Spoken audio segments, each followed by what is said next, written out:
In the pursuit of an undefeatable soldier, the Emperor of France, Napoleon III, secretly visits a young scientist. He's been tasked with developing an invincibility serum, but he accidentally creates a serum giving animals the ability to speak. Napoleon III is greatly disappointed at what he sums up to be the young professor's great failure, which leads to his own passing. His son is appointed emperor the very next day, and leads the nation in a different direction. He signed a peace treaty with Russia, changing the course of history in France. Several years later, the world's leading scientists started mysteriously disappearing. Without these inventors, the world is frozen in time, kept from discovering electricity, radio, television, or automobiles. The only sources of energy are coal, steam, and wood-burning furnaces. Due to the newfound need for forest trees, the French eye up the North American woodlands. Choosing to seize this resource will certainly mean war, so in order to prepare, scientists are sought out to upgrade the antique weaponry. If seen in public, they are captured by the military, willingly or not. 60 years later, Pops and Paul are working together in hiding to create the ultimate serum. They reminisce about when there used to be trees. April sits on the floor with her cat while her parents work. Her cat can speak with her because he received the first failed serum that allowed animals to talk. Today is the day that April's parents successfully create the ultimate serum. All forms of life will be invulnerable. Illness, old age, and eternal sleep will be memories of the past. They take a moment to remember their granddad, who started them on this mission with Napoleon III's request. Suddenly, police start banging on the door, telling them they are under arrest for practicing their scientific skills without the observation of the Empire. They do their best to escape, but the police refuse to let them get away. Moments after April is separated from her parents, they are struck by lightning, and their bodies disappear. All she has is Darwin and the snow globe from her parents. Pizzoni's recount of the event is hard to believe. He's demoted, and just before April is delivered to an orphanage,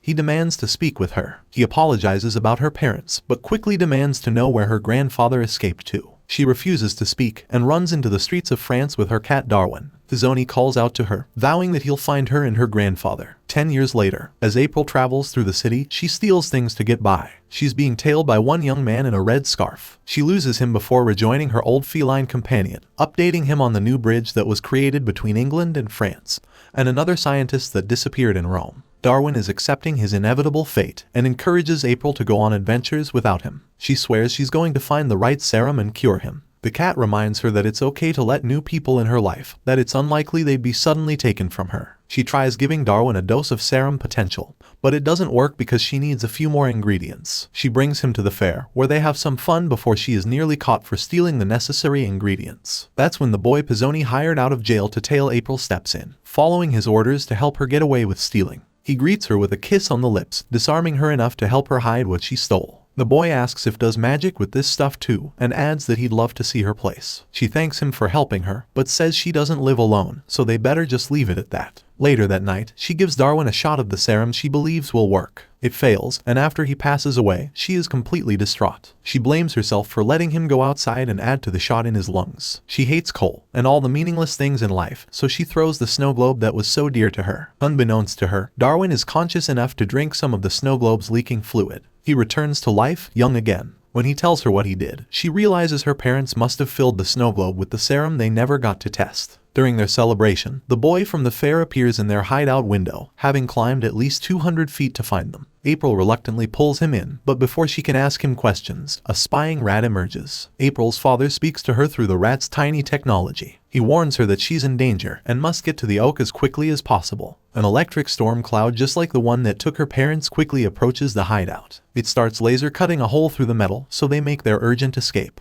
Agents working for the French Empire discover that April fled from them, per her father's warning. Somehow he managed to hack into the spy rat they were using to watch her. They reunite him with Annette in the hopes that she can convince him to work with them willingly, like she's chosen to do. While staying at his hideout, April has no desire to talk with Julius, but Darwin reminds her that he did save her from getting arrested, and warned her about the dangerous storm cloud in time for them to escape. April asks him if he knows where any oak trees are in Paris, and he says there's only one. A stranger meets them there wearing a gas mask, and secretly gives her an address to visit. April's father, Paul, is furious with Annette for her playing cop with the Empire, but she believes she did the right thing, because she wants their daughter working side by side with them. Her father doesn't believe April will be safe there, and her chances on the street as a rogue scientist are better. April has a wonderful reunion with her grandfather in his small, secret house. April tells him she heard from her father, which means mother may be alive too, and the grandfather's serum from 10 years ago works, having already cured Darwin. Annette informs one of the creatures in charge that Paul refuses to talk, but she is assured they won't hurt him. The grandfather recaps all that's happened to April in such a short time, and concludes that the most important clue they have to go on is the rat that had some unknown technology fitted on it, enabling April's father to contact her. They're about to leave when Julius stops April, insisting she stay there. Pops agrees, wishing for her safety. Julius leaves April and Darwin in the house to make a phone call to Pizzoni. He tells him where he can find the grandfather, but swears he doesn't know where April went. April starts flicking switches on her grandfather's machine and accidentally electrocutes Julius. He's fine though. Meanwhile, grandfather is held at gunpoint by Pizzoni as Darwin watches. To Pizzoni's surprise, he is arrested instead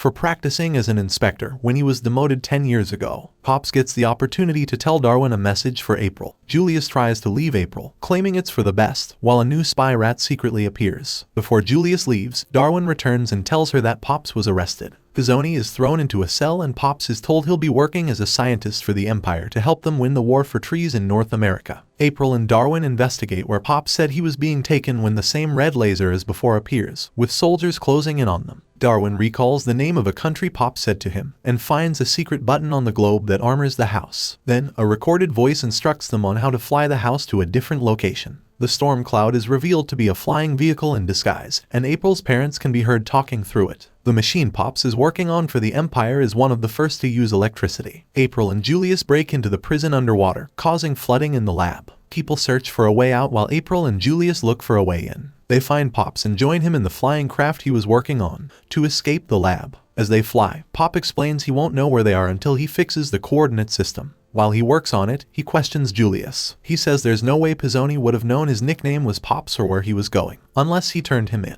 April freaks out. He says it was that, or he'd return to jail, but he came back to her and fought to keep her safe. She tells him not to speak to her or touch her. Darwin knows Julius fell in love with April. Julius says he was told Pops would be well cared for while working for the Empire, so it didn't seem so bad in exchange for his freedom. While fidgeting with the system on board, a video starts playing, explaining who leads the Empire's captured scientists. They are Chimene and Rodrigue, uplifted lizards that declare themselves to be their new masters. While April discusses this new revelation with Pops, Chimene and Rodrigue are listening in on them and know their location. Pizzoni overhears the radioed voice of the Empire, informing them that they will be brought to their location for a peaceful and serene life working for them. They take control of the ship, and Pizzoni refuses to be taken prisoner by them. He starts destroying the engine, preferring they crash rather than meet their new masters. Rodrigue gets a massage and remarks that music is one of the only remarkable things humans created. Then he's informed that the captured aerocopter crashed in the base, and they must go search for them. Pop and Pizzoni are found first. April is still mad at Julius and refuses to simply admit they're meant for each other after he turned in her grandfather. Julius makes a point that he's still with her and trying to undo what he did while helping her find her parents,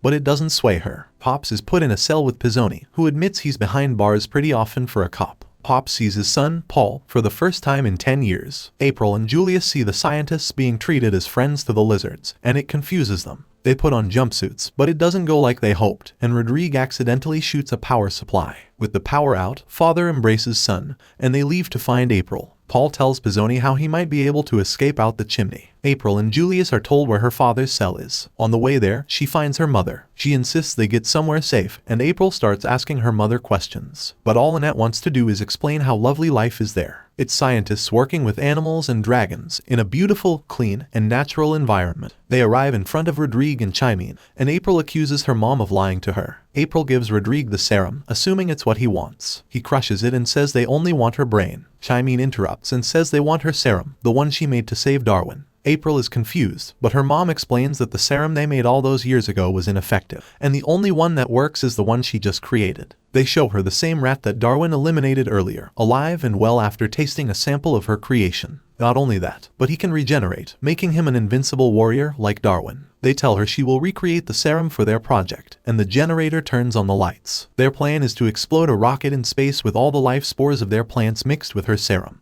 to revive Earth and spread invincible life spores to other planets in space. The lizards swear that humans only create war and destruction, while their efforts would ensure life for eternity. Under the threat of losing her mother, April recreates the serum in a lab setup. Rodrigue gives in to his own greedy temptation and drinks some of it before admitting he programmed the rocket to explode close enough to Earth to destroy all human life. Chimene tries to stop him, but he admits he can't stand her anymore. He gives their children lizards a choice to live and reign with Dad, deciding which species are worthy of eternal life or dying with Mom. They choose differently, so the shooting begins. The humans make their escape on the monorail. April's mom apologizes to her and tells her to find Chimene. Chimene tells April to get inside the rocket to change the meter measurement so the rocket explodes far away from Earth. Julius saves April and Darwin from Rodrigue, shooting him in the chest and informing him that he actually just drank some good old water in a vial. Darwin is the only one able to get onto the rocket before it lifts off, but April is able to smash the ultimate serum onto the rocket. Darwin is able to change the height of the explosion. As time passes, vegetation grows on the moon and other planets in the solar system. Julius gets up to tell April that they found Darwin on the moon, and she nearly faints from the news. She has lived a long and fulfilled life with her parents and husband.